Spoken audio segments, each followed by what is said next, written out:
Meaning of frustration. Frustration.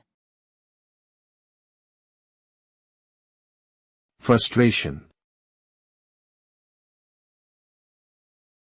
Frustration.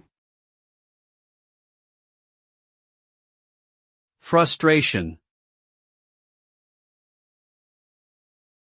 Frustration is a feeling of disappointment or dissatisfaction caused by the inability to achieve a goal or desire.